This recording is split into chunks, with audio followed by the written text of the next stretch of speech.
Всем большой привет! С вами Олеся на канале Готовим дома. Вкусное печенье к чаю – это маленький праздник для всей семьи. Поэтому рецепты простой и быстрой выпечки должны быть под рукой у каждой хозяйки. Сегодня я хочу поделиться с вами именно таким быстрым, вкусным и простым рецептом песочного печенья. И даже тесто раскатывать не нужно. В миску кладем мягкое сливочное масло комнатной температуры. Всыпаем сахар и все хорошо перемешиваем. Лучше взбить масло с сахаром при помощи миксера.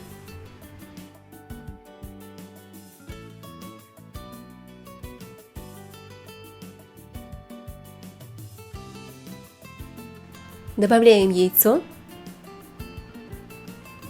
и снова перемешиваем.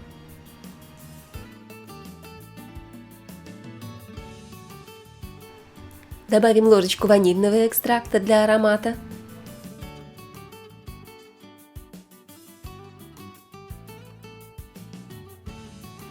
И вливаем молоко лучше комнатной температуры. Все хорошо перемешаем.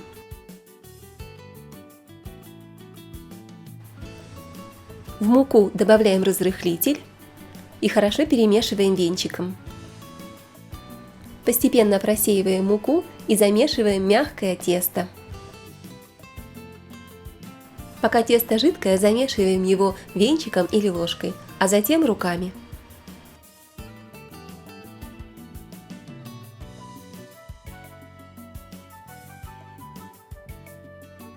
Вот такое тесто у нас получилось. Готовое тесто заворачиваем в пищевую пленку и убираем на 15-20 минут в холодильник. Наше тесто охладилось, вот оно такое нежное, мягкое, эластичное, не липнет к рукам. Нарезаем тесто кусочками.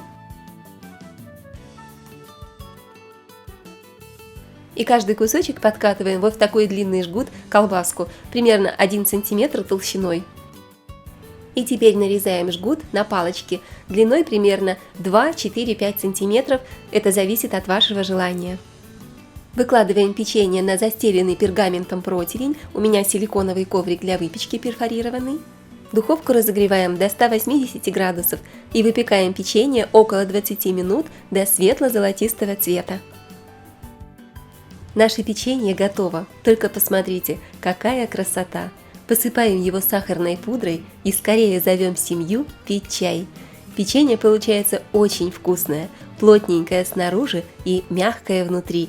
Нежное, рассыпчатое и ароматное. По желанию в тесто можно добавить цедру лимона или апельсина. Печенье получится еще более ароматным и вкусным. Цедра придаст ему потрясающий аромат. Друзья, спасибо вам за внимание. Сохраняйте рецепт в закладке, чтобы не потерять. Делитесь с друзьями, подписывайтесь на канал и жмите колокольчик, чтобы не пропустить мои новые вкусные рецепты.